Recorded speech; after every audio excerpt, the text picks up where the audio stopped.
여러분들 배송대행지를 선택을 할 때 요율을 보고 가장 먼저 선택을 하거든요. 단순히 요율만 좋다고 좋은 배대지가 아니라는 거, 비용이 싸다고 아는 사람이 한다고 해서 내가 무조건 선택하는, 배송대행지 하나를 잘못 선택하면 온라인 사업 전체가 흔들릴 수 있으니까 신중하게 고민을 해야 합니다. 네, 안녕하세요. 투트랙입니다. 여러분, 저 정말로 오랜만에 구매대행 관련된 컨텐츠를 한번 만들어 볼까 합니다. 최근 들어서 다시 부업이 열풍이 불었잖아요. 그러다 보니까 로켓 그로스도 굉장히 인기가 많았지만 다시 구매대행 관련해 갖고 많이들 질문을 해오시더라고요. 그래서 어떤 구매대행 질문이 요즘은 가장 트렌드고 가장 궁금해하실지 한번 생각을 해보니까 해외 배송대행지 설정부터 어려워하시는 분들이 계시더라고요. 어차피 그 구매대행 관련된 내용들은 너무나 많은 컨텐츠들이 있기 때문에 괜찮은데 해외 구매대행 배송대행지는 또 지금 시점에, 과거가 아니라 지금 시점에 괜찮은 곳을 선택을 해야 되는 필요가 있잖아요. 그래서 업데이트된 내용들을 좀 많이 궁금해하셔서 오늘은 제가 배송대행지 관련한 이야기를 조금 해보려고 합니다. 자, 제가 준비해온 자료가 있어요. 한번 화면을 보면서 이야기해 볼게요, 여러분. 자, 반드시 알아야 할 물류와 해외 배송 노하우. 해외 배송과 물류 관리는요, 사실 온라인 비즈니스에서 핵심이에요. 왜냐면 우리가 얼굴을 보고 있지 않은 상태에서, 물건을 보지 않은 상태에서 구매대행 상품을 시키고, 그리고 셀러인 나를 통해서 가는 것이 아니기 때문에 올바른 배송대행지 선택이 이 사업의 성패를 정말 좌우를 할 정도로 너무나도 중요하거든요. 자, 여러분들 구매대행 정의에 대해서 간단하게 좀 얘기를 해드릴게요. 구매대행 정의를 모르시는 상태에서 배송대행지 내용을 볼 수도 있으니까요. 일단 구매대행은 뭐냐면요, 제가 해외 사이트에서 어떤 상품을 업로드 해놔요. 뭐 스마트 스토어나 쿠팡에서. 그리고 거기서 주문이 들어오게 되면요, 제가 고객을 대신해서 해외 사이트에서 그대로 구매해갖고 한국으로 보내는데, 제가 받아서 검품 검수를 해서 여러분한테 보내드리는 게 아니라 다이렉트로 해외에서 여러분들 집으로 바로 가는 거예요. 그러니까 저는 여러분들이 주문한 물건을 볼 수가 없는 거예요. 그런데 해외에 있는 쇼핑몰은 여러분들한테 다이렉트로 보내주기도 하지만 안 보내주는 쇼핑몰들이 굉장히 많아요. 그렇기 때문에 배송대행지를 통해서 여러분들의 물건이 검품 검수가 되고 잘 패킹돼 갖고 라벨을 붙여 갖고 한국으로 들어와서 통관을 거쳐서 여러분의 집으로 가는 거예요. 그러니까 배송대행지가 얼마나 중요한지 아시겠죠? 나의 상품을 나 대신에 검수를 해주고 사이즈도 확인해주고 분량 염지함 봐주고, 그리고 수입 구매대행 절차가 잘 이루어지는 모든 절차를 구매대행에서 다 해주는 거예요. 이 배송대행지가 너무나 중요하기 때문에 여러분들은 배송대행지를 잘 선택을 해야지만 이 사업이 잘 운영이 될 수 있을 거예요. 그래서 반드시 알아야 될 물류와 해외 배송 노하우라는 컨텐츠로 제가 만든 거기도 하고요. 자, 두 번째 내용을 한번 보도록 하겠습니다. 자, 제가 다시 이렇게 또 정의를 해놨네요. 그래서 좀 요약을 한번 해서 말씀드려 볼게요. 일단 해외 배송대행지는요, 여러분들을 위해서 해외 주소를 제공해 줍니다. 그러니까 해외에서 해외로, 해외 쇼핑몰에서 내 배송 대행지로 내가 어딘가는 받아야 되잖아요. 그 현지 주소를 제공해줘요. 그러니까 저한테 제공을 해주는 거겠죠. 셀러인 저한테 여러분 대신 물건을 핸들링 해주니까요. 그리고 제품도 대리로 수령해주고 검품 검수도 해줍니다. 그리고 여러분들의 상품을 안전하게 최종 목적지인 여러분들 집까지 배송을 해줍니다. 굉장히 많은 일을 하죠. 자, 그래서 배송대행지를 잘못 선택하게 되면은 되게 위험할 수 있어요.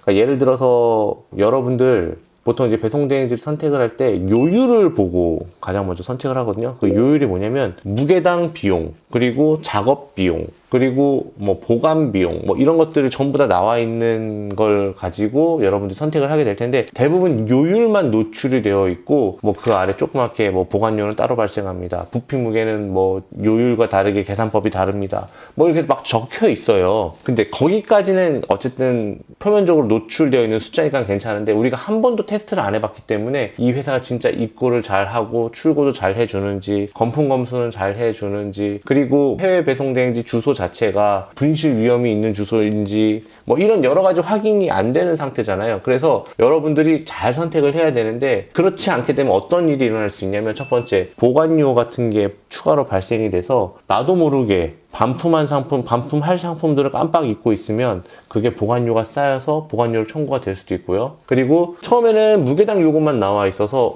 이 정도면 합리적이네, 이 정도로 한번 진행해보자 라고 했는데 구매대행 특성상 합배송과 나눔 배송이 많다고 했을 때 그 비용을 일일이 다 카운팅해서 받는다고 했을 때 검수 비용 따로 있고 포장 비용 따로 있고 박스 비용 따로 있고 합배송 비용 따로 있고 나눔 배송 따로 있으면은 여러분들이 노출되어 있는 요율표에 곱하기 2가 될 수도 있는 거예요. 그쵸? 그렇기 때문에 추가 작업 비용을 놓치면 안 되는데 그걸 놓쳐갖고 많이 청구되는 경우도 있고, 신생 배대지여갖고 입고도 느리고 출고도 느리고 그리고 이런 소통도 잘 안 되고, 미국 같은 배대지나 유럽 같은 배대지는요 사실 우리랑 자는 시간, 영업하는 시간이 다르단 말이에요. 그래서 남기게 됐을 때 그 메시지가 다음날 반드시 처리가 돼야 되는데 확인도 안 하고 질문을 했는데 또 질문으로 물어보고 그럼 또 질문을 해야 되고 또 다음에 또 답을 받아야 되고 이게 또 늦어질 수 있잖아요. 그러니까 소통의 이런 어려움, 이런 것들 되게 중요하고요. 그리고 이제 배대지 주소로 이게 제대로 적었는데 어쨌든 이제 물건을 받았는데 자꾸 잃어버려, 뭐 이런 경우도 사실 리스크라고 볼 수 있는 부분이겠죠. 그래서 좋은 배대지를 선택을 하셔야 돼요. 단순히 요율만 좋다고 좋은 배대지가 아니라는 거 지금 제가 이야기하면서 감으로 느끼셨죠? 맞아요. 정말 중요해요. 그래서 저의 실제 사례를 한번 말씀드려 볼게요. 제가 2000년도 후반쯤에 미국 구매 대행을 처음 시작했을 때 요율은 제대로 파악은 했어요. 이 정도 비용이 괜찮다. 근데요, 이 배송 대행지에서 그런 걸 알려주지 않았어요. 합배송, 나눔 배송, 그리고 뭐 핸들링 차지가 또 있더라고요. 저는 그게 뭔지 몰랐어요. 그냥 요율만 보고 결정하지. 그랬더니 나중에 배송비가 제가 생각한 배송비보다 1.3배가 더 나왔어요. 그러니까 저는 10,000원이라고 생각을 했는데 13,000원 정도가 기본 비용으로 나오더라고요. 저는 고객들한테 9,900원 받았는데 건당 3,000~4,000원씩 손해였던 거예요. 무게가 늘어나면 더 손해고. 그래서 저는 매출이 그 첫 달에 8,800만 원이 나왔거든요. 근데 제가 정해놓은 수익률하고 배송비가 생각보다 더 많이 나온 거하고 퉁쳐갖고 조금 적자가 났어요.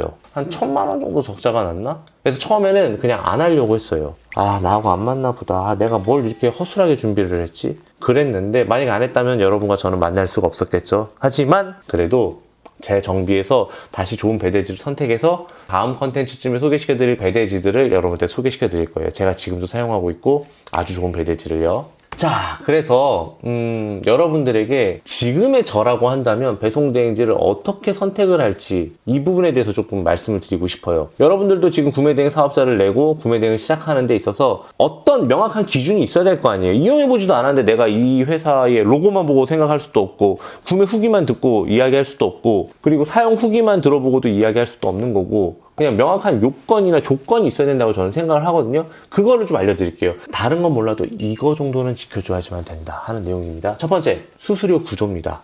요율표 안에 모든 것들이 다 들어가는지, 배송비 외에 보관료나 추가 비용이 얼마나 발생하는지, 발생하지 않는다면은 정말 발생하지 않는지 다시 한번 더블 체크 한번 해보셔야 되고요.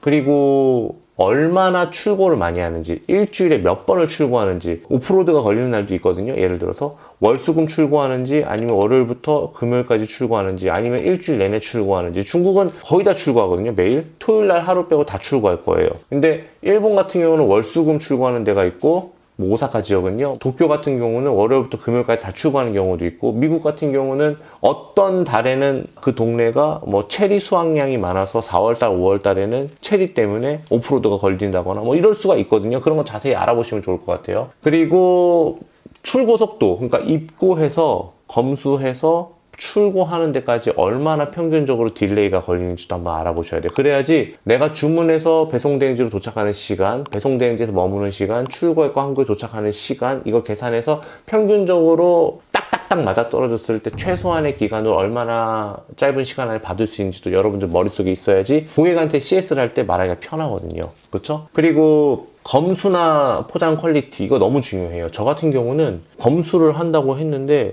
정말 너무 황당했어요. 보통은 미국의 오프라인 매장에서는 신발을 신어보고 신발을 다시 넣어놓고 박스로 다시 보관해 놓잖아요. 근데 제가 신발 사던 데가 피니쉬 라인이라는 오프라인 매장에서 판매하는 온라인 사이트였었거든요. 거기서 이제 피니쉬 라인의 창고에서 재고가 없어서 그런지 모르겠는데 오프라인에서 발주가 이루어졌나 봐요. 그래서 오프라인에서 어떤 신발이 왔는데 그 신발을 열어봤는데 완전 다른 상품이 들어있던 거예요. 왜냐면 고객은 뭐 예를 들어서 에어포스를 신어봤는데 다른 상자에다 다시 집어넣은 거죠. 그래서 다른 상품을 받은 적도 있고 짝재기가 온 적도 있고, 근데 그런 것들을 좀 잘 봐주면은 좋잖아요. 그리고 그거를 본인들이 실수했으면은 변상을 해주거나 최소한 배송비 정도는 차감을 해주거나 뭐 이런 식으로 검수를 잘못했을 때 어느 정도 개런티까지 해줄 수 있는지 이런 것도 좀 알아보면 좋고요. 그리고 우리가 이제 재고 사입을 해서 출고하는 경우도 있잖아요. 그런 경우 보관료가 얼마인지도 한번 확인해 보시고, 그리고 실시간 재고 관리가 가능한지도 한번 확인해 보시면 좋을 것 같아요.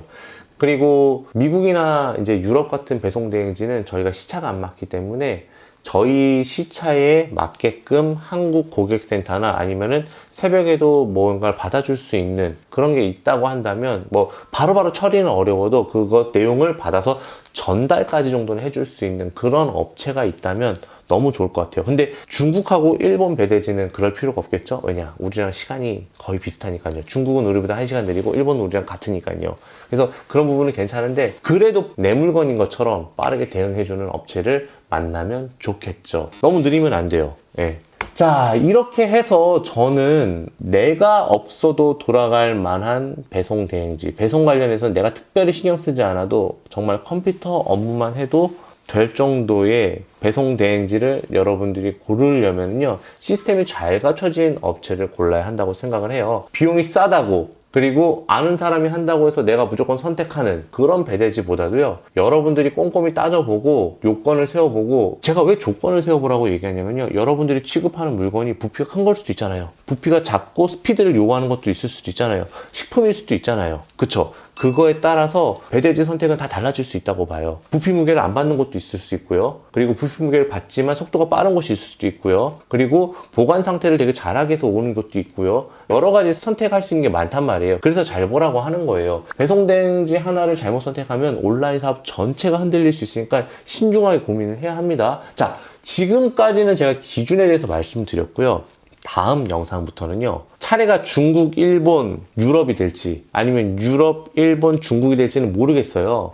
그치만 이 영상 이후에 제가 지금 사용하고 있고 오랜 기간 봐왔음에도 불구하고 처음과 끝이 비슷한 그런 정말 좋은 배송 대행지 업체를 여러분들에게 그 대표님과 혹은 거기 다니는 직원과 이야기를 하면서 여러분 대신 궁금한 걸 물어보고 한번 소개를 한번 해드려 볼 예정이에요. 그러니까 이 영상을 보시고 난 다음에 궁금하신 분들은 당연히 구독, 좋아요, 알람 다 해놓으시면 좋으시겠죠? 여러분들 부업이라 할지라도 간단하게 하는 거는 아니에요. 내가 선택한 게 부업이지만 업은 사업처럼 정말 빡세게 준비해야 합니다. 그거 잊지 마시고 오늘 영상 기억해 두시고 여러분들이 꼭 부업하시는 데 도움이 되셨으면 좋겠습니다. 모두가 부자 되는 그날까지, 지금까지 투트랙이었습니다. 감사합니다.